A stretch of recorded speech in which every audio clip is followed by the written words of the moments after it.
My name is Nonima Tikela. Welcome to my YouTube channel. So today I want us to talk about Ugininda being a SEPS member and trying to control the issues of correctional services.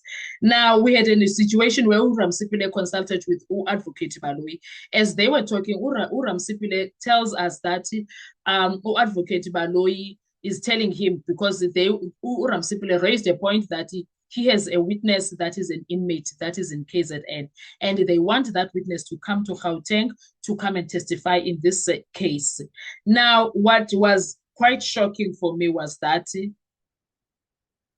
Gininda is SEPS, the inmate is under DCS, which is Correctional Services. So the question becomes, why is Gininda inserting himself? Why is Gininda inserting himself under DCS situation? Why is he even inserting himself into the logistics of defense witnesses? Why is that his problem? No one spoke to him from the defense, but he is within, he's inside Pakati. Why? Because I did not understand that. Advocate Ramsipile's feedback created that a serious perception problem.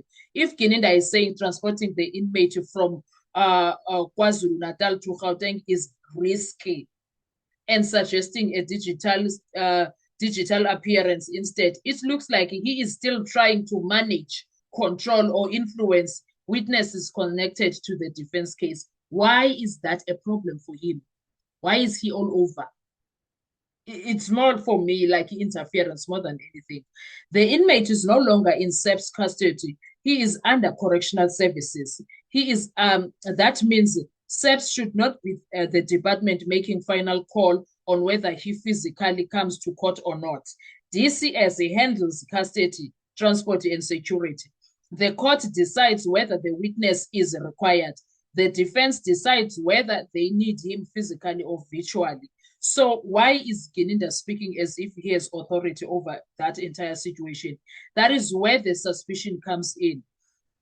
If the witness is indeed Selani Mutelis, then it makes sense why the defense wants him. The Nongoma case 163 of 10/2018 issue became messy during Sibanda's cross-examination of Khumalo. Sibanda tried to use statements and links involving Simphiwe Butelis, Selani Butelis, Ntanzi, and others. Now the defense may want to talk to the actual person connected to that case to come and destroy the assumption directly because they made it sound like there is a certain link between Ntanzi and Selani, Simphiwe Butelis. And I want Selani to come here and say, I don't even know who the hell is that.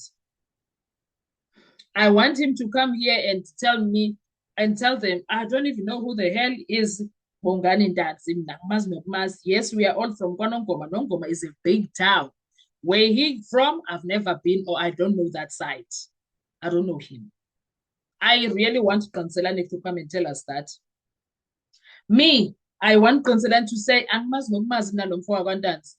ngifuna uqiniselani afike lana sekathi I know only I choose number 3, 4, and 5 angazi kwa 1 okanye athi I only know I choose number 3 and 4 angimazi 5. Like honestly, I wish uzofike ngabazi because what the hell not the well, because Gininda saying that bringing Conselani is a risk, that argument may sound administrative, but in court politics, it can look like something else. It can look like something of the same investigator whose version is being challenged is now commenting on whether a witness who may challenge that version should physically appear in court. That is dangerous optics, Gesan. Asfuni, he must come in person. Because if the witness comes to court, the defense can test everything properly. The Nongoma case, the alleged links, whether he knows Ntanzi, whether he knows Mube, whether the firearm story was exaggerated, and whether Sibanda's cross-examination was built on smoke, all of those things, Jay, they need to be put out there. We need to understand them. All of them. Now, Gininda is not DCS. Gininda is not the defense. Gininda is not the court. So why is he suddenly the voice of logistics when the witness in the correctional services, when they are talking about a witness who lives, who is in the custody of correctional services. Why? Why is Gininda panicking? Why is he worried? Let me tell you. Let me tell you why Gininda is putting his nose. Gininda went to see Ukanselan. And when Gininda went to see Ukanselan, is that time he wanted to frame him for this matter and then accuse number one head those so-called confessions that speak about Ukanselan. That is why when I Gininda, you are stressing.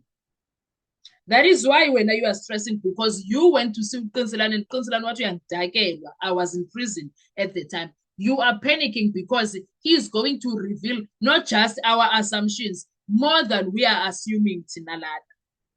Because when you were ready to arrest Kunselan, and then when he said I was in prison, that's when you Tatazel. Now you are worried about the things that he is going to come in that courtroom and say about you, Gininda. That is why you are here now on things that have nothing to do with you. Don't think we don't see you. We see what you are doing there. But Gebra, relax, take a chill pill because everything has bolted now. It's no longer in your control. This entire situation is no longer in your control. You have lost it. Accept that. Just allow everything to play out because there's nothing much you can do about it. Anyway, the horse has bolted for you to control anything, Fetu. Puma go you. Relax, take a chill pill. There's nothing that you can do. So I even heard Nxumalo saying, but actually it was Nxumalo who told us about the digital issue of it, that they even suggested that they can do it digital. And then he says, no, they refuse that. Even the client, which is IQ's number 4, rejected that thing. They want Kanselane inside that courtroom to come. They want us to talk about, hey, sorry, because another issue that can rise from the digital situation is the connection issues and stuff. No, Kanselane must come inside the courtroom to talk and tell us himself. He must come there, abe inside phakathi, because ngeke sana. Oh, ngeke sana. Oh, Gininda. No, they must just accept fate yabo bona cha indaba nje. Say lapho, people must just accept ukuthi we are no longer in control. Kuphethe enye power manje engengakho. Now, Advocate Ramsipile, guys, so that's what he brought today. And I was so happy. I was so happy. And we will forever, every time Ugininda essence a blender Yoku's involved in things, I don't think he understands the meaning of that. The magnitude of interference that he does. I don't think he understands the magnitude of defeating the ends of justice that becomes. Even if it looks like it's a small matter, it becomes serious because now, why are you involved in that? Why are you making it your business? Why do you want to answer on that? Why do you understand? I don't think he understands Ugininda ukuthi he's putting himself in a situation where there won't be any comeback. Uzawudibana no life sentences yena. Yabona lanto yokucinga fanele I am powerful, I am untouchable. Xa sowuthathiwe, uba touched once and then ube touched all the way through. And then now you are like, hey, bangilahlile abantu, kanti it's going to be a case of each to their own. Then what? Uzothini? Uzothini, honestly. No, man. Oh, inzima le ndaba lena, inzima, honestly. But what are your thoughts when it comes to all of this? I want to hear your views. Do you think Ugininda has any say when it comes to the logistics of this witness that is belonging to correctional services? Do you think Ugininda is supposed to even uttering any word when it comes to that? Because this person is not under Gininda or SEPS. Is he supposed to be even saying anything Ugininda, or Ugininda is supposed to be here and allow the process to play itself? Why is he involved? And as for Ubaloyi to give that feedback instead of saying Gininda, no, that's wrong. Why was he even holding on to that? Who the hell is Gininda in the situation? Guys, you end up wanting to know, Gininda said. So, no Judge Rata, Gininda this, Gininda, who the hell is Gininda? Yini ngaye, udume ngani? Anyway, I'll see you on our next video. Thank you so much. Do enjoy your day. Bye-bye.